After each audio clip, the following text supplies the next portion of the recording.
नमो अरियंताणं नमो सिद्धाणं नमो आयर्याणं नमो वज्रायाणं नमो लोये सवसावणं ऐसो पंच नमुकारो सवपावपणासणो मंगलाहानं दशवेशी बडमम वै मंगलम् मंगलम भगवान वीरो मंगलम गौतम प्रभु मंगलम तुलभद्राद्या जैन धर्मोस्तु मंगलम। प्रवचनનો વિષય છે એક નારી જો કભી ન હારી। ભગવાન મહાવીરના સમયમાં બનેલી આ સત્ય કથા સત્ય ઘટના છે। આખા રસ્તે केरा छाल पथराएली हो, समझो एक पूरा रास्ता केले के छिलके से भरा हुआ है और पूरे रास्ते पे आखा रस्ता ऊपर चिकणू तेल ढोळायेलू छे। आखा रस्ते केरानी छाल चिकणू तेल ढोळायेलू छे अने पाछो मानो के ये रस्तो वरी पाछो उतरतो ढाल छे। એટલે ત્રણ વસ્તુ ભેગી થઈ ગઈ। केरानी छाल, एक तो केरानी छाल छे, चिकणू तेल छे અને વરી પાછો એ રસ્તો ઉતરતા ઢાલ એ ઢલાન હે। એટલે છાલ, તેલ અને ઢલાન આ ત્રણ વસ્તુ જ્યાં ભેગી થઈ ગઈ હોય અને પછી આપણે માણસને કહીએ કે તારે સમતુલા ગુમાવ્યા વગર, ડગમગ્યા વગર, પડ્યા વગર, बिना गिरे यह रास्ता तुझे तय करना है, पार करना है, आर पार निकल जाना है और रास्ता आखो पूरो करवानो विचारो। ए जेटलू कपरू अने कठिन काम छे, अशक्य काम नथी। कोई समतुला वाळो आदमी होय, व्यवस्थित चालनारो माणस होय, मननो मक्कम माणस होय तो आवा कपरा रस्ता उपरथी पण पोतानी मुसाफरी पड्या वगर करी बतावे छे। एवी ज रीते पुण्योदय, सफलता, सौंदर्य, रूप, श्रीमंताई, युवानी, सौभाग्य, संपन्नता आ बधुं ज छे ने छाल, ढाल अने तेल एना बराबर छे। समझो जीवनना रस्ता ऊपर सफलता पण मळी, सौंदर्य पण मळी गयुं, पुण्योदय 16 कलाए खीली उठ्यो, रूप मळ्युं, श्रीमंताई मळी, युवानी मळी, सौभाग्य मळ्युं, संपन्नता मळी। आ बधुं ज एक जातनुं तेल छे, ढाल छे अने छाल छे। हवे आ बधाना वचनी अंदरमां समतुला जाळवीने डगमग्या वगर, पड्या वगर जे रस्तो पार करी बतावे एना ज इतिहास लखाया छे। बाकी तो लोकोना प्रयास थया छे અને આ તરંગવતી સાધ્વીજી ભગવંત આવા જ એક રસ્તા ઉપર જીવનની મુસાફરી પડ્યા વગર કરી બતાવે છે। આપણે અત્યારે જેની કથાઓ જાણીએ છીએ રોજ બરોજ પેપરો દ્વારા, સોશિયલ મીડિયા द्वारा अथवा तो चैनलो द्वारा એ લોકો પોતાના જીવનમાં ડગમગી ગયા। છાલ આવી, લપસી પડ્યા, ઢાલ આવ્યા, ગબડી પડ્યા, તેલ આવ્યું, આખા છે ને સાષ્ટાંગ દંડવત થઈને પડી ગયા। જ્યારે જોવો તરંગવતી સાધ્વીજી ભગવંતની જીવન કથામાં જોવા માટે મળે છે અદ્ભુત રૂપ, કલાથી ભરેલી સંપન્નતા છે, શ્રીમંતાઈ છે, યુવાની છે, પુણ્યોદય ઝાકમ ઝોર છે, 16 કલાએ ખીલેલો પુણ્યનો સૂરજ છે। પરંતુ આ બધાની વચની અંદરમાં ડગમગ્યા વગર बस एक रीते आम छे ने बरोबर समतुला जाळवी अने मननी मक्कम गतिने जाळवी अने जीवनना पंथने आगर वधारता ज गया। चलो सोमा शेठाणीना घरनी अंदरमां तरंगवती साध्वीजी भगवान पोतानी आत्मकथाने कहेता जाय छे। आत्मकथानी अंदरमां आगर वधता सोमा शेठाणीने कहे छे के मानुभाव 108 आमिलनी मारी आराधना बहु सुंदर रीते आगर वधती रही। 101 दिवस परिपूर्ण थया। कौमुदी महोत्सवनो प्रथम दिवस परिपूर्ण थयो। सांजे मने सारसिकाए समाचार मोकलाव्या के सखी आजे कोई केता कोई रिजल्ट नथी मळ्युं, कोई परिणाम नथी मळ्युं, छतां पण छे ने बिलकुल निराश थया वगर मने विश्वास हतो के आजे नहीं तो काले आवती काले अगर मारा भाग्यनी अंदरमां सुख लखेलुं छे, प्रियनो संगम लखेलो छे तो थई छूटको छे अने नहीं थाय तो पण एना वगर हूँ चलावी सको एम छूं। अने चिंता तो हती, नती एम नथी कहेती, चिंता हती, परंतु छे ने चिंताना पंखीने माथा उपरथी पसार थवा देती हती, माथा उपर मारो नतो बांधवा देती। एक समजी राखजो, चिंतानुं पंखी मारा माथा उपरथी भले पसार थाय थशे, एने तमे तमारा माथा उपर मारो न बांधवानो, माथा उपर उसको घोसला मत बांधने दो। बस आ पण छे ने जीवननी अंदरमां एक समतुला जाळवी राखवा बराबर छे। कौमुदी महोत्सवनी चरम सीमा चालू हती। रोज बरोज मानो मेरामण વધતું હતું। કીડિયારાની જેમ માણસો ઉભરાતા હતા. કરોડોની જનસંખ્યા અમારા કૌસુંબી નગરનો કૌમુદી મહોત્સવ એટલે વખણાતો હતો. આમ પણ અમારો રાજા કલાપ્રિય હતા, ઉદયન રાજા. અને મારા પિતાજી અને 8 ભાઈઓ પોતાના ધંધામાં વ્યસ્ત રહેલા હતા. અને આ વખતે આખા પરિવારે નક્કી કર્યું હતું કે તરંગવતીને 108 આમીલ ચાલે છે. મારા 108 આમીલના કારણે આ વખતે કોઈએ મેળામાં જવાનો ભાગ નહોતો લીધો. બાકી દર વખતે મેળામાં અમે પણ એક ભાગ લઈએ, અમે પણ જઈએ, 8 દિવસ નગરની બહાર રહીએ. એક મજાની છાવણી બનાવેલી હોય, ઉજાણી ચાલે, ગામ ગામ નગરના લોકો માણસો ત્યાં મળતા જાય, બિઝનેસ પણ ચાલે, મજાની વાતો પણ ચાલે, એકબીજાના દેશના કપડાની પણ વેચને ચાલે. અને આ મેળાની અંદરમાં શું ન થાય એ સવાલ હતો. અને આ કૌમુદી મહોત્સવ અમારો 8 દિવસ ચાલે, 1 દિવસ પરિપૂર્ણ થયો, 101 દિવસ થઈ ગયા. આજે મારે 102મું આમીલ હતું. દિવસો વધતા ચાલતા હતા, પરંતુ મારું તેજ, મારો હિંમત, મારો હોસલો અને મારો ઉલ્લાસ વધતો હતો. આસો સુદ સાતમ કે આઠમથી આ મેળાની શરૂઆત થાય અને શરદ પૂનમ એટલે કે આસો સુદ પૂર્ણિમા જ્યારે આવે એટલે આ પર્વ અને તહેવાર બંનેનો સંગમ હતો. આમ પણ નવપદની હોળીના શાશ્વતા દિવસો ચાલુ હતા. અરિહંત પદ પ્રથમ દિવસ અરિહંત પદનો પસાર થયો, બીજો દિવસ સિદ્ધ પદનો આવ્યો. આમ પણ અમારા માટે આ પર્વના દિવસો રહેલા હતા. અને નગરની અંદરમાં કૌમુદી મહોત્સવ તહેવાર રૂપે ચાલતો હતો. દર વખતે આસો સુદ સાતમ કે આઠમથી આ મેળાની શરૂઆત થાય, શરદ પૂર્ણિમાના મેળાની, જેને અમારો કૌમુદી મહોત્સવ કહેવાતો હતો. અને છેક શરદ પૂનમની રાતે એની ચરમસીમા આવે. આખું નગર એ શરદ પૂર્ણિમાના ચંદ્રની શુભ જ્યોત્સનાની અંદરમાં સ્નાન કરે. અને આમ પણ શરદ પૂનમની ચાંદનીની બહુ વિશેષતા રહેલી છે. એની ચાંદની શરીર ઉપર પડે અને શરીરના રોગો ચાલી જાય અને આખી રાત ઉલ્લાસ ચાલે. મહાનુભાવો અત્યારના સમયમાં પણ જેમ નવરાત્રિના ગરબા ચાલે છે, એના પણ જેમ વિશેષ મહોત્સવો થાય છે, વિશેષ આયોજનો થાય છે. વિચારો, આ નવરાત્રિના ગરબાને તો કઈ ગણા ટક્કર મારે એવા એ સમયમાં કૌમુદી મહોત્સવ ચાલુ હતા. અને તરંગવતી સાધ્વીજી ભગવાન આ કૌમુદી મહોત્સવની વાત ચાલે છે. અને કથામાં આગળ કહેતા કથામાં આગળ વધતા ગયા. 101 દિવસ પરિપૂર્ણ થયો, બીજો દિવસ પરિપૂર્ણ થયો. અને દર વર્ષે પરિવાર સાથે જતા હતા, પણ આ વખતે જવાનું કેન્સલ રાખેલું હતું મારા આમીલના કારણે. મારી ભાભીઓ પણ મારી સાથે રહેલી હતી. મારી આરાધના ચાલતી જાય, મારું આત્મતેજ વધતું ગયું. સારસિકાએ આ બાજુ બધો જ મોરચો સંભાળી લીધો હતો. મને કોઈ જોવાની વાત નથી. બરોબર સાંજ પડે સમાચાર આવી જાય, આજે શું થયું, કેટલા લોકો જોવા માટે આવ્યા, કેટલી ભીડ ઉમટી ગઈ. સારસિકા કહેતી હતી જ્યારે સખીઓ પાસે સમાચાર મોકલાવે ત્યારે સમાચારની અંદરમાં કહેવડાવે કે લોકોની ભીડ ઉમટે છે આ ચિત્ર જોવા માટે. તમારી ચિત્રકલા ઉપર લોકો મંત્રમુગ્ધ બની જાય છે. લોકો મોં માગ્યા ભાવે આ ચિત્ર ખરીદવા તૈયાર છે.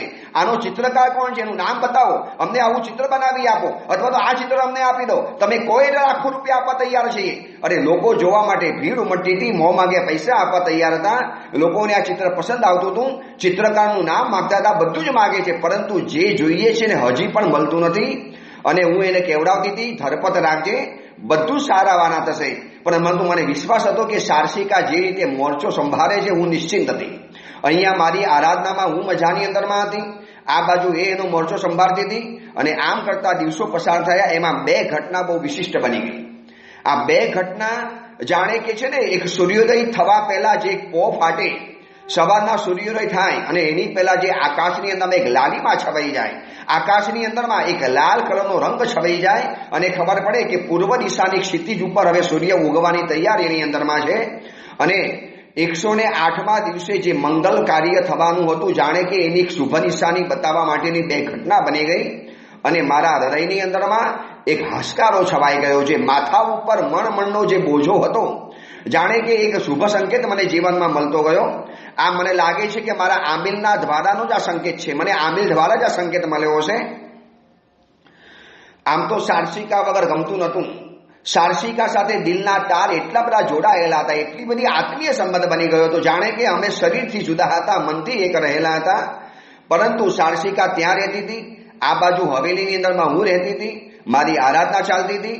અને અમારા નગરની અંદરમાં આ વખતે ચાતુર્માસ કરવા માટે જ્ઞાન વિમલ નામના મુનિ અવધિ જ્ઞાની મહાત્મા પધાર્યા હતા નાની ઉંમરના સાધુ.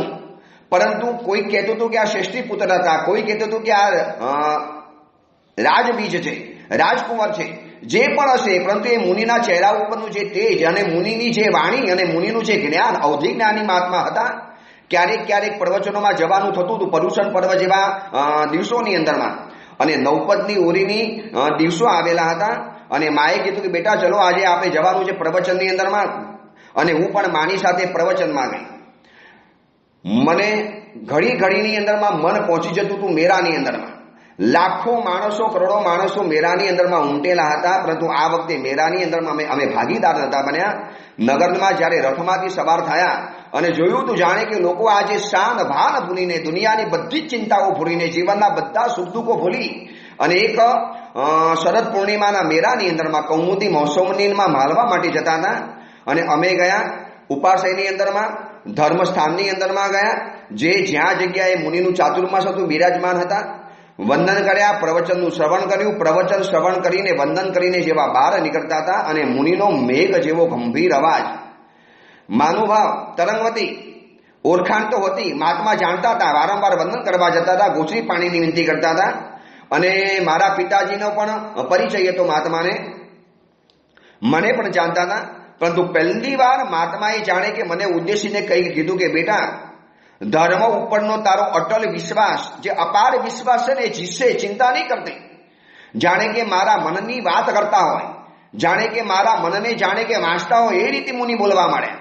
મેં તો પૂછ્યું પણ નથી, પરંતુ પછી અવધિ જ્ઞાની મહાત્મા હતા, હવે એમની સામેથી છુપું શું રહેવાનું હતું. અને મહાત્મા જાણે કે ગેબીના ભેગ ભાગતા હોય, અગમ નિગમના ભેદ ઉકલતા હોય, જાણે કે આવતીકાલના ભેદ ઉકેલતા જાણે કે આજે હોય, એવી રીતે મુનિ પોતાની ભાષામાં બોલવા મળ્યા. જ્ઞાન વિમલ મુનિ, કે આ તારી ધર્મ ઉપરની જે શ્રદ્ધાનું જે અભિયાન છે ને, જીતશે, ખરેખર જીતશે, તું પાર ઉતરી જવાની. પરંતુ એક વાત યાદ રાખજે, અંતરાયના બહુ મોટા પર્વતો તારે ઓરંગવાના આવશે. ઉતાવળીઓ નિર્ણય ક્યારેય પણ નહીં કરતી. તું બહુ સમજદાર છે, પરંતુ છે ને માણસને જ્યારે જીવનમાં કેટલાક સંયોગો એવા આવે છે કે એના સમયની અંદરમાં એની બધી જ સમજદારી કસોટી એ ચડે છે. આપણી સમજદારી ઉપર આપણને એક વિશ્વાસ હોય, પરંતુ સંયોગો એવા આકાર લે છે, સંયોગો એવી પરિસ્થિતિની અંદરમાં ઢરે છે કે એવા સમયની અંદરમાં સમજદારી દાખવવી એટલે માણસ માટે બહુ મોટું કપડું અને મહાભારત જેવું કાર્ય થઈ પડે છે. અને તરંગવતી, હું તને ખાસ કહું છું કે તારું અભિયાન સફળ તો થવાનું, પરંતુ અંતરાયોના બહુ મોટા પર્વ તારે ઓરંગવાના આવશે. પરંતુ કોઈ ઉતાવળ નિર્ણય નહીં કરતી. એક ઉતાવળો નિર્ણય માણસને જિંદગીભર પસ્તાવો કરાવે છે. બસ આટલી મારી વાત યાદ રાખજે. આ સુધીમાં તે ધીરજ બહુ રાખી છે, અપાર ધીરજ રાખી છે. તારી જગ્યાએ બીજી કોઈ હોય તો કદાચ ક્યારનો પણ પોતાનો સંસાર શરૂ કરીને બેસી ગયો હોય, સંસારના સાગરમાં ડૂબી ગયેલી હોય, પરંતુ તું છે ને આજે તરે છે. આ સંસારના સાગરમાં તું ડૂબી નથી, બહુ ધીરજ રાખી છે. પરંતુ ધીરજને ખૂટવા ન લેતી. જ્યાં તને મારા આશીર્વાદ છે. મુનિ તો બોલ્યા, હું અને માં આશ્ચર્ય પામી ગયા કે મુનિએ અચાનક આ શું વાત કરી. હું સમજી ગઈ મુનિનો ઈશારો શું રહેલો હતો. મારું જે અત્યારે અભિયાન ચાલે છે, 108 આમેલનું અભિયાન, અને એક પ્રિય વસ્તુને મેળવવા માટે, મારી પ્રિય વ્યક્તિ સાથે સંગમ કરવા માટે, બસ મુનિનો આ જે છે ને આશીર્વાદ મળ્યા કે અભિયાન સફળ થશે, એનાથી મારી ચિંતા હટી ગઈ. પરંતુ મુનિનું જે બીજું વાક્ય બોલ્યા કે અંતરાયના બહુ મોટા પર્વતો તારે ઓળંગવાના આવશે. હવે શેનો અંતરાય? જ્યારે પ્રિય વ્યક્તિ મળી ગયા પછી અંતરાય શેનો જીવનમાં આવશે? શું હશે મારું જીવન? મારું જીવન વરાન કે કેવું લેવાનું છે? આ મુનિએ શું કીધું? બસ એક ચિંતા ગઈ અને બીજી ચિંતા મનની અંદરમાં પ્રવેશી કરી ગઈ. આ જ સંસાર છે. એક ચિંતા ઓછી થાય અને એની પહેલા બીજી નવી ચિંતા પેદા થઈ જાય. સમંદરની અંદરમાં એક મોજું શાંત થાય, એની પહેલા એક નવું મોજું બીજું પેદા થઈ જાય. અને આ રીતે ચિંતાના મોજા ઉપર માનવની જિંદગી સવાર થતી થતી થતી મૃત્યુના કિનારે સુધી પહોંચી જાય છે. અગમ નિગમના ભેદ ભાગનારી આ મુનિની વાણો ઉપર ચિંતન કરતી ગઈ. દિવસો પસાર થતા ગયા, એક પછી એક દિવસો વીતતા ગયા. 103 દિવસ ગયા, 4 દિવસ ગયા, 5મો દિવસ આવ્યો, 6ઠ્ઠો દિવસ પસાર થયો. અરે 107મો દિવસ આવી પહોંચ્યો. આસો શું 14નો દિવસ. હવે માત્ર 2 દિવસ બાકી, આજ અને આવતીકાલ, 14 અને પૂનમ. હવે જે પણ પરિણામ આવવું જોઈએ એ આવી જવું જોઈએ. સાર્ષિકા રોજ કેવડાવે, સખી ચિંતા નહીં કરતી. ધીરે ધીરે ધીરે ધીરે માનવો વધતા ગયા છે. ચિત્ર તરફ લોકો આકર્ષિત થતા ગયા છે. આ ચિત્રને એટલા બધા માગનારા મળે છે, એટલા બધા જોનારા મળે છે, પરંતુ આ ચિત્રને જોઈને જાગી જનારો, આ ચિત્રને જોઈને મૂર્છિત થનારો, તું જે રીતે કહેતી હતી કે આ ચિત્રને જોઈને કોઈ મૂર્છિત બને, कोई एम कह अरे आ तो मारी जीवन की घटना है, मैंने ऐसे जीवन में देखा है, मैंने जीवन में ऐसा अनुभव करा है અને તારી નજીકની અંદરમાં આવે અને એની પૂછવાની અંદરમાં જે ઉત્કંઠા, એને પૂછવાની અંદરમાં એની જે તીવ્ર લાલસા જે અંદરમાં છે ને તીવ્ર ઝંખના જાગે, ત્યારે સમજી લેવાનું કે એ જ વ્યક્તિ આ રહેલી છે. અને કદાચ મારા મનની અંદરમાં રહી રહીને સવાલ થતો હતો કે આ ચિત્રને જોનારો કદાચ પુરુષ ન હોય ને કોઈ સ્ત્રી હોય તો જે હશે. હવે આ બધી ચિંતા મેં મૂકી દીધી છે. માત્ર 2 દિવસ રહ્યા છે. આસો શું 14નો દિવસ આવ્યો અને મને મન થયું કે આજે હું પૌષધ લઈ લઉં. જોજો તરંગવતી સાધ્વીજી ભગવાનની કથામાંથી જાણવા જેવું છે, શીખવા જેવું છે કે કટોકટીના સમયમાં પણ એને ધર્મ પોતાનો યાદ આવે છે, ધર્મ ભૂલતી નથી. માથા ઉપર કેટલી બધી ચિંતા છે, આવનારા ભવિષ્યની નિર્ણાયક ઘડી એના માટે અત્યારે છે. આ 1-2 દિવસની અંદરમાં એનું આવનારું આખું ભવિષ્ય નક્કી થવાનું છે. જેના માટે ગયા ભવની અંદરમાં બળી મરી છે, અગ્નિ સ્નાન કરી દીધું છે, પોતાના શરીરને જેને અગ્નિની અંદરમાં સ્વાહા કરી નાખ્યું હતું, એવી પ્રિય વ્યક્તિના સંગમ માટેની ઘડી જ્યારે હવે નજીકની અંદરમાં છે. 48 કલાક માત્ર બાકી રહેલા છે. શું થશે આ બહુ મોટો સવાલ જ્યારે એની સામે મોં ફાડીને ઊભો છે. અને એવા સમયની અંદરમાં પણ ધર્મની શ્રદ્ધા નહીં ડગમગી. બાકી આપણને મનમાં ઘણીવાર થાય આટલા વર્ષો ભગવાનની પૂજા કરી, હજી ફળ કેમ નથી મળતું? સામાયિક મેં આટલા બધા કર્યા, હજી ફળ કેમ નથી મળતું? હજી શબ્દ જે આવે છે ને, બસ હજી શબ્દ છે ને આપણને અધીરાઈ પેદા કરે છે. અને આ જ અધીરાઈ આપણને ધર્મ ઉપરની શ્રદ્ધાથી ભ્રષ્ટ બનાવી નાખે. વર્ષોથી પૂજા કરી, વર્ષોથી સામાયિક કર્યું, વર્ષોથી આરાધના કરી, એટલે કે જાણે છે ને આપણે એક ધર્મ તરફના એક ફલના અધિકારી અને ફલના આગ્રહી બની જઈએ. धर्म तो मुझे फल देना ही चाहिए, मैंने इतना धर्म करा है, फिर भी धर्म से मुझे फल क्यों नहीं मिलता है?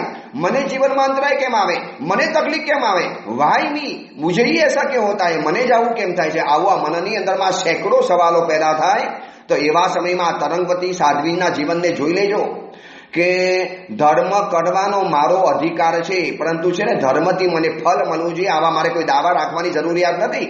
મારો પૂર્વ ભવનું અંતરાય કર્મ બહુ વિશિષ્ટ હોય, બહુ ભારે હોય, મેં જ કર્મ ભારે બનાવ્યું હોય, પછી આ ભવની અંદરમાં ધર્મ મારો નાનકડો છે. હવે તમને ખબર છે 1000 લીટરના દૂધનું તપેલું હોય, તગારું હોય, મોટો ઢેગડો હોય, 1000 લીટર કા दूध का बड़ा टोप, बड़ा बर्तन, અને એને ગરમ કરવા માટે નીચે તમે નાનકડી મીણબત્તી મૂકો, छोटी सी मोमबत्ती, और ऊपर 1000 लीटर का दूध का बड़ा बर्तन है. અને એને ગરમ કરવામાં જેટલી ધીરજ જોઈએ ને એટલી ધીરજ આપણા નાનકડા મીણબત્તી જેવા ધર્મથી આપણને ફલ મેળવવા માટે હોવી જોઈએ. ધર્મ બહુ નાનકડો છે, બહુ સામાન્ય છે, અને એ પણ આપણે અનુકૂળ સંયોગોમાં કરીએ છીએ. અને વળી પાછા આપણે કહીએ કે આ ધર્મ દ્વારા હું ઈચ્છું એવા સમયમાં મને ફળ મળી જાય. નો, આજે બહુ લોકો ધર્મ તરફથી જે આસ્થા ગુમાવીને બેઠા છે, ધર્મ તરફથી વિમુખ થઈને બેઠા છે. આ કોરોના વાયરસના સમયની અત્યારે વિચારણા કરીએ તો રોજના લાખ કેસ જ્યારે વધતા હોય, રોજના જ્યારે હજાર મોત આ હિન્દુસ્તાનની અંદરમાં થતા હોય, અને એવા સમયમાં છે ને ધર્મિષ્ઠ પરિવારોને જ્યારે કોરોના આવ્યો અને જે લોકો ધર્મથી દૂર છે એને કશું ન થયું, અને આપણે ધર્મથી યુક્ત પરિવારવાળા છીએ, આપણા ઘરમાંથી દીક્ષા થઈ, આપણા ઘરમાં અષ્ટપ્રકારની પૂજા હોય, આપણા ઘરમાં પરમાત્માનું ગૃહજિનાલ હોય, આપણા ઘરમાં વર્ષી તપ ચાલુ હોય, આપણા ઘરમાં હોલીઓ થતી હોય, આપણા ઘરમાં ધર્મના જાપ થતા હોય, આપણા ઘરમાં દાન શીલ તપ ધર્મની આરાધના થતી હોય, અને એવા પરિવારમાં જ્યારે છે ને આવો કોઈ કષ્ટકાલ આવે, આવો કોઈ કપડો કાલ આવે, કોરોના વાયરસ જેવો વાયરસ જ્યારે પરિવારને લાગુ પડી જાય અને ન થવાનું થાય, ત્યારે મન છે ઊંચું થવા માંડે. લો, ધર્મે મારો સાથ ન પકડ્યો, ધર્મે મને હાથ ન આપ્યો, ધર્મે મને ટેકો ના આપ્યો, ધર્મે મારી સંભાળ ન લીધી, ધર્મ શું કામ કરવાનો, ધર્મ શના માટે કરવાનો, ધર્મ જો આવું કરતો હોય તો. બસ આ છે ને ધર્મ ઉપરની આસ્થા ઘટી જાય છે. માનુભાવ, જે ધર્મ જેમને બતાવ્યો છે ને એવા ભગવાન મહાવીરને પણ જીવનમાં કષ્ટો આવેલા હતા. આપણે જેમની પૂજા કરીએ છીએ, ભગવાન મહાવીરની શેના માટે? મારા જીવનમાંથી કષ્ટો દૂર થાય. માનુભાવ, તમે જેની પૂજા કરો છો એ જ મહાવીરના જીવનનું તમે જોઈ બતાવો. 12.5 વર્ષની ઘોર સાધના ભગવાન મહાવીરની વાંચો. નકરું કષ્ટમય જીવન, ઘોર ઉપસર્ગો, ડગલે ને પગલે ભગવાનને છે ને જાણે કે મુશ્કેલીઓના સમંદર પાર કરવા પડ્યા છે. તો એવા સમયમાં શું ભગવાને પણ કહી દીધું કે ધર્મ ખોટો છે? અરે ભાઈ, ધર્મ અને સફળતા આ બંને જુદી ચીજ છે. આપણા કર્મ હરવા થશે તો જ આપણને ધર્મ દ્વારા સફળતા મળવાની. તો એ ધર્મ શેના માટે કરવાનો? ધર્મ સફળતા માટે નથી કરવાનો. સફળતા મળે કે ન મળે, પરંતુ મુશ્કેલીની ઘડીમાં મારા મનની અંદરમાં શાંતિ રહે, સમાધિ રહે, સ્પષ્ટતા રહે, મારા મનની સમતુલા જળવાઈ રહે, મારા મનની અંદરમાં આર્ત ધ્યાન ન થાય, મારા મનમાં બીજા કોઈ ખોટા વિચારો ના આવે, મને કોઈ ખોટું પગલું ભરવાનું મન ન થાય, મને આપઘાત કરવાનું મન ન થાય, કોઈનું ખૂન કરવાનું મન ન થાય, અથવા તો બીજું આડું અવળું કર્યા વગર મારા મનની અંદરમાં પરમ પ્રસન્નતા છવાઈ રહે, એના જ માટે આ ધર્મ કરવાનો છે. અને એવો ધર્મ કરતા કરતા કર્મ જ્યારે હરવું થશે અને એ ધર્મના પ્રભાવે જીવનમાં સુખ શાંતિનો સૂરજ છવાવાનો, સુખ શાંતિનો સૂરજ ઉગવાનો. તમને ખબર છે આ થિયરી છે ને ભગવાન મહાવીરની જાણવા જેવી છે. બાકી જો નહીં જાણો અને ધર્મ તરફથી ઇન્સ્ટન્ટ ફલ જોઈએ, ઇઝી ફલ જોઈએ, હમણાં આજે ધર્મ કર્યો, અરે દુનિયામાં કયું એવું ઝાડ છે આજે વાવ્યું અને આજે ફળ આવી ગયા. અને બેંકમાં પૈસા મૂકો છો તો એનું પણ વ્યાજ લેવામાં તમારે મહિના, 2 મહિના, 12 મહિનાની રાહ જોવી પડે. અરે માતાને પણ પોતાના મુખના દર્શન કરવા છે તો 9 મહિના રાહ જોવી પડે છે. અરે સૂર્યાસ્ત થઈ ગયા પછી નવો સૂર્ય જોવા માટે 12 કલાકની રાહ જોવી પડે છે. તો એવો કયો દુનિયામાં છે તમે આજે ચીજ કરી અને આજે મળી ગયો. અને જો આપણે છે ને ઈચ્છા રાખીએ કે મેં આજે કરેલા ધર્મનું મને ફળ આજે મળવું જોઈએ, તો માનુભાવ તૈયારી એ પણ રાખો કે આજે કરેલા પાપનું ફળ પણ મને આજે મળી શકે છે તૈયારી સ્વીકારવાની. આજે કરેલા પાપનું ફળ આજે નથી જોઈતું અને આજે કરેલા ધર્મનું ફળ આજે જોઈએ છે, તો બંને તૈયારી રાખો. આજે કરેલા ધર્મનું ફળ જો આજે જોઈતું હોય તો આજે કરેલા પાપની પણ ફળની સજા તમારે આજે જ ભોગવવાની તૈયારી રાખવાની છે. આંબીલ આજે કર્યું એનું ફળ જો આજે જોઈતું હોય તો આજે અભક્ષના ખાનપાન કર્યા, આજે આઈસ્ક્રીમ ખાધા, આજે રાત્રિ ભોજન કર્યા, આજે શરાબની પાર્ટીઓ માની, આજે પર્વના તિથિના દિવસોની અંદરમાં પણ રાત્રિ ભોજન કર્યા, તો એનું પાપની સજા પણ આજે મળવી જોઈએ. આ પણ તૈયારી ભેગી રાખવાની છે. નો પાપની સજા મુझे કલ મિલે और ધર્મ કા ફલ મુझे આજ चाहिए. આ ન્યાય ક્યાંનો આવી ગયો? અને આવો છે સમજદારી નથી. પછી ધર્મને ગાળ આપવાની, ધર્મની વિરોધની અંદરમાં ચાલી જવાનું. ભગવાનનો કોઈ પ્રભાવ નથી, આ તો મૂર્તિ પથ્થર છે, મૂર્તિ कुछ भी नहीं कर सकती है. अरे धर्म का प्रभाव गायब हो गया, धर्म कुछ भी नहीं करता है. બસ આવું છે ને મનગણત વાતો કરીને વરી પાછો નવો કર્મનો બંધ કરવાનો, નવા અંતરાયો પેદા કરવાના, વરી પાછા નવા દુઃખોના સર્જન કરવાના. અને આ જ 20 ચક્કરની અંદરમાં આ દુનિયા ચક્કીની અંદરમાં પીસાય છે. આ તરંગવતી સાધ્વીજીની કથા દ્વારા જાણવા જેવું છે કે કેવી અદ્ભુત ખુમારી ધરાવનારી આ સ્ત્રી રહેલી છે. તેલ, ઢાલ અને છાલ આ ત્રણેય વસ્તુ જીવનની અંદરમાં આવી છતાં પણ પોતાનું જીવન આબાદ ચલાવી બતાવ્યું. ચલો, તરંગવતી સાધ્વીજી ભગવાન 14નો પૌષધ લઈને બેઠા છે જ્યારે પોતાની આત્મકથાના તાર આગળ જોડે છે. માનુભાવ સોમા શેઠાણી 14નો દિવસ હતો. આમ પણ બીજું મારી ચિંતાથી મુક્ત થઈ ગઈ હતી, સાર્સિકા હતી, બધું સંભાળી દીધી. હવે માત્ર 2 દિવસ બાકી છે. જે થાય એ થાય, જે પણ પરિણામ આવે એને સ્વીકારવા હું તૈયાર હતી. અને મને વિશ્વાસ હતો કે ભગવાન મારા માટે જે પરિણામ આપશે એ મારા માટે આવતીકાલ માટે યોગ્ય જ હશે. કદાચ પ્રિયનો સંગમ થાય એ પણ મારા માટે યોગ્ય હશે અને નહીં થાય એ પણ યોગ્ય હશે. 14ની રાતનો મેં પૌષધ લીધો, સવારનો પૌષધ લીધો. આખો દિવસ ધર્મની આરાધનામાં મય પસાર કર્યો. બસ 48 કલાક મારા માટે સંજીવની સમાન છે. બહુ નિર્ણાયક ઘડી છે. બહુ દિલથી પ્રાર્થના કરી, અનંત અરિહંત પરમાત્માના ચરણમાં ઢળીને પ્રાર્થના કરી કે પરમાત્મા તરંગવતીનું છે ને ભાગ્ય તમારે લખવાનું છે. પરમાત્મા 48 કલાક મેં તમને સોંપ્યા છે. ભગવાન મને વિશ્વાસ છે કે આપ જે પણ નિર્ણય મારા માટે કરશો, મને ગમે એવું કરશો તો પણ આ તરંગવતી સ્વીકારશે અને નહીં ગમે એવું કરશો તો પણ તરંગવતી સ્વીકારશે. કારણ કે મને વિશ્વાસ છે કે આપ જે પણ દવા આપશો એ મારા માટે આરોગ્ય માટે જશે. અને 14ની રાત પસાર થઈ. 14નું પતિક્રમણ કર્યું. સાંજ પડી, પતિક્રમણ કર્યું. મેં અને માએ પતિક્રમણ સાથે કર્યું. અને રાતના સમયમાં આજે નક્કી કર્યું કે આજની રાત જો મારા માટે નિર્ણાયક છે તો ચલો આજે કેમ ન જાપમાં બેસી જાઉં, અનંત અરિહંત પરમાત્માને આહ્વાન કરું, એમની ઉર્જાને સ્વીકારું, એમની શક્તિનો અનુભવ કરું, એમની કૃપાને પ્રાપ્ત કરું. અને છે ને આંખ મીચી, બસ કોણ જાણે આંખમાંથી ધીરા ધીરા આંસુ પડતા હતા. એક આનંદ હતો, એક અનુમોદના હતી, એક ભગવાને ધન્યવાદનો ભાવ આપવાનો મંત્ર. પરમાત્માએ તરંગવતીને આપવામાં શું બાકી રાખ્યું છે? બધી જ વસ્તુ આપી છે. હું વધુ પડતું ઈચ્છા રાખું છું તમારી પાસેથી, બાકી ભગવાન આપે તો મને બધી જ વસ્તુ આપી છે. બસ જાપની અંદરમાં એકાકાર બની ગઈ. એમ લાગ્યું કે જાણે આજે આખું મારું અસ્તિત્વ અરિહંત પરમાત્માની અંદરમાં ઓગળી ગયું છે. એમ લાગે કે જાણે કે મારા અને અરિહંત પરમાત્મા સિવાય આ દુનિયામાં બીજું કોઈ નથી. એક અરિહંત પરમાત્માની અનંત શક્તિનો અનુભવ થયો. અચિંત્ય શક્તિ જુત્તા હિતે ભગવંતો, આ શબ્દનો આજે અનુભવ થયો. મારા રોમ રોમની અંદરમાં એક નવો છે ને એક નવી શક્તિનો સંચાર થયો. બસ કેટલો સમય વીત્યો મને ખબર નથી.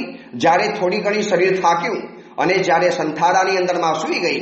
14નો દિવસ છે, પ્રતિક્રમણ થઈ ગયું છે, આકાશની અંદરમાં ચાંદની ખીલી ઉઠી છે, આ બાજુ લાખો માનવ મહેરામણો કૌમુદી મહોત્સવની અંદરમાં મારી રહેલા છે, અને આ બાજુ તરંગવતી સાધ્વીજી ભગવાન પોતાના જીવનની નિર્ણાયક પરોને વિસરી અને ધર્મના સાગરની અંદરમાં એક ડૂબકી લગાવી, છલાંગ લગાવી, અને ઊંડો છે ને એકદમ ઊંડે ઉતરી ગઈ છે. અને શરીર જ્યારે થાક્યું ત્યારે સંથારો કરીને સૂઈ ગઈ, અને સંથારો કર્યો અને પાછલી રાતની અંદરમાં મને એક સ્વપ્ન દેખાયું. મેં તમને કીધું ને કે આ છેલ્લા દિવસોમાં બે ઘટના બની. એક ઘટના તો બની અવધિ જ્ઞાની જ્ઞાન વિમલ મુનિએ જે મને દર્શન આપ્યા અને મને જે થોડી ઘણી આગાહી કરી, અને જ્યારે પાછલી રાતનો સમય હતો અને નિંદરમાં હું સૂતેલી હતી, અને એવા સમયની અંદરમાં સોમા શેઠાણીજી મને એક અદ્ભુત સ્વપ્ન દેખાયું, અને આ સ્વપ્ન જોયા પછી મારા રોમ રાજી વિકસિત બની ગયા. મને એમ લાગ્યું કે જાણે કે બસ ભગવાને મને ફળ આપી દીધું, ભગવાને મને શુભ સમાચાર આપી દીધા, ભગવાને જાણે કે મારી ઉપર છે ને બારે હાથે મેઘ વરસાવી દીધા, મારા જીવનની અંદરમાં ખુશાલીના દિવસો આવી ગયા. અને મુનિએ જે રીતે આગાહી કરી હતી, અવધિ જ્ઞાની મુનિએ, સેમ એવું જ કંઈક સપનું મને દેખાયું. રાતના સમયમાં હું સૂતી હતી, સપનામાં મને એવું દેખાયું કે ઘનઘોર જંગલ છે, અને એ ઘનઘોર જંગલની અંદરમાં એકલી અટુલી હું આગળ વધું છું. આ બધું મને સપનાની અંદરમાં દેખાય છે. અને આમ છે ને જંગલમાં જતા ડર લાગે, પરંતુ કોણ જાણે કયા સાહસથી હું જંગલમાં આગળ ને આગળ વધતી જ ગઈ. જાણે કે કોઈ અદૃશ્ય શક્તિ મને જંગલમાં આગળ લઈ જાય છે. ખૂબ આગળ લઈ ગયા, હું ચાલતી જ ગઈ. આખું મને સપનામાં પાછલી રાતના સમયમાં સપનું દેખાયું, જાણે કે મારા 108 આંબીલનું જાણે કે મને એક ફળ મળવાની તૈયારીની અંદરમાં છે. અનંત હરિહન પરમાત્માની એક વધુ કૃપા મારી ઉપર થઈ રહેલી છે. અને આ ઘનઘોર જંગલની અંદરમાં અઘોર જંગલ છે, પરંતુ કોણ જાણે મને કોઈ ડર નથી, જંગલમાં પશુઓનો ડર નથી, એકલી અટુલી ચાલું છું. અને આગળ વધતા મેં આકાશને અડનારા શિખરવાળા એક પર્વતને જોયું. પર્વત બહુ દેદીપ્યમાન લાગ્યો, બહુ મને ભવ્ય પર્વત લાગ્યો, એટલે મને પર્વત ચડવાનું મન થયું. પર્વત ઉપર ચડી, હાંફતી ગઈ, થાકતી ગઈ, અને પર્વત ચડતી ગઈ. બસ કોણ જાણે કોઈ શક્તિ મને શિખર સુધી લઈ જવા માંગતું હતું. અને ભવ્ય જંગલ અને એની વચની અંદરમાં ઉભેલો આ એક હિમાલય જેવો મહા મોટો પર્વત, એનું આભને અડતું શિખર, અને શિખર ઉપર હું ચડતી ગઈ, વનરાજીઓને જોતી ગઈ. આજુબાજુમાંથી હરણિયા પસાર થતા હતા. રાત્રિનો સમય રહેલો હતો. જેમ જેમ ઉપર ચડી એમ લાગે જાણે કે હું આકાશની અટારી ઉપર ચડી રહેલી છું. અને ઉપર ચડી અને જેવી શિખર ઉપર પહોંચી, લાગ્યું કે જાણે કે સમગ્ર દુનિયાની ઉપર હું આવી ગઈ છું.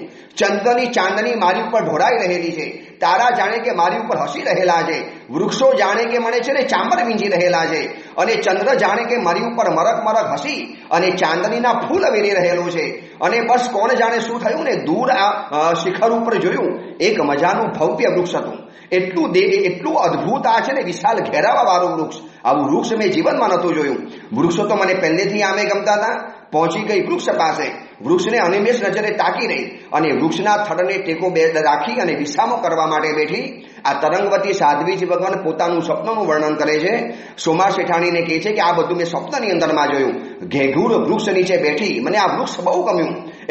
એના કલર, એનો જે ઘેરાવો, એનું જે થડ, એની જે શાખાઓ વિસ્તરેલી હતી, જમીન સુધી અડનારી એની શાખાઓ રહેલી હતી, અને સુંદર મજાના ફળો અંદરમાં હતા.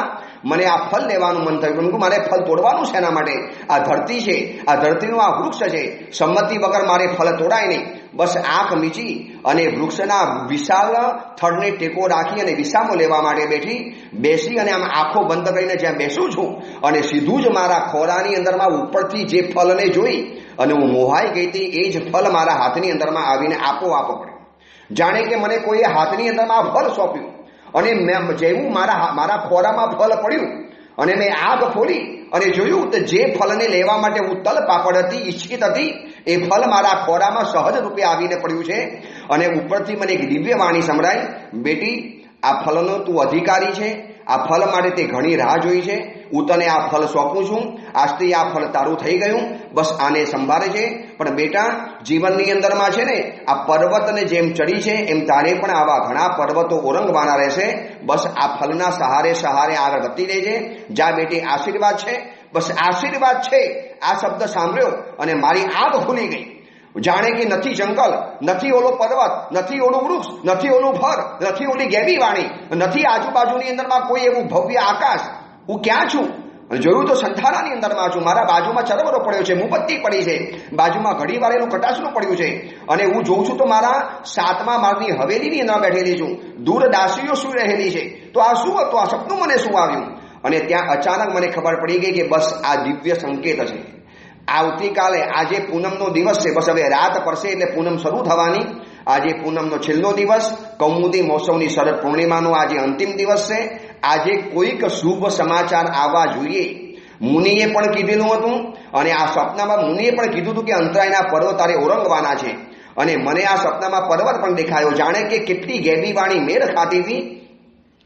અને જે આ ફળ મળ્યું છે, ચોક્કસ હું જે પ્રિય વસ્તુની ઝંખના કરું છું, બસ એ ફળ જે મને મળ્યું ને આ જ હોઈ શકે, આ સિવાય કશું ન હોય. મને ખબર હતી કે આવું સપનું જોયા પછી ઊંઘાય નહીં. છેલ્લા પોરે આ સપનું આવ્યું, વરી પાછો જાપ કર્યો, પ્રતિક્રમણ કર્યું, ક્રિયાઓ કરી, પૌષદ પાડ્યો, સીધી ભાગીને ગઈ મારા આદિનાથ ભગવાનના મંદિરની અંદરમાં, અને ઢગલો થઈને ઠરી પડી, ભગવાન કેટલી બધી આપ કૃપા કરી મારી ઉપર, ભગવાન આપ આટલી બધી મને લાયક ગણો છો, યોગ્ય ગણો છો, ભગવાન મને પ્રિયનો ફળ મળી જશે. આ ફળ જે મારું પ્રિય વ્યક્તિ એ જ છે ને.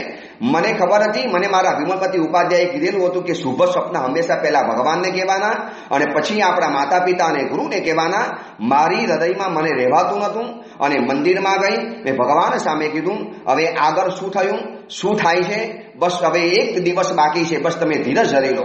આ એક દિવસની અંદરમાં તરંગવતીના જીવનની અંદરમાં શું થાય છે અને કેવા ચમત્કારો સર્જાય છે, એને આ જે ફળ મળ્યું છે અને આ જે પર્વતો ઓરંગવાના છે શું છે, બસ આ કથાને આપણે આગળ વધારીશું. આજે રવિવારનો દિવસ થઈ ગયો.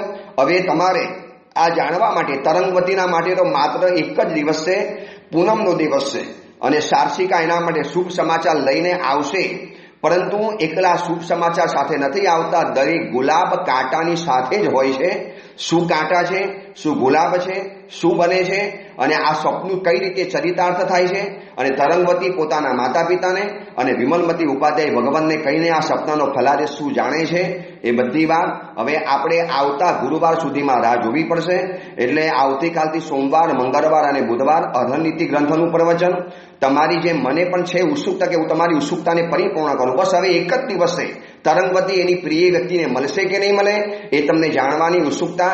બસ હવે આ 3 દિવસ પછી સમાપ્ત થઈ જશે. એ જ મંગલ કામના, મંગલ ભાવના. જીનાગના બીડ કંઈ પણ બોલાયો હતો મિચ્છામી.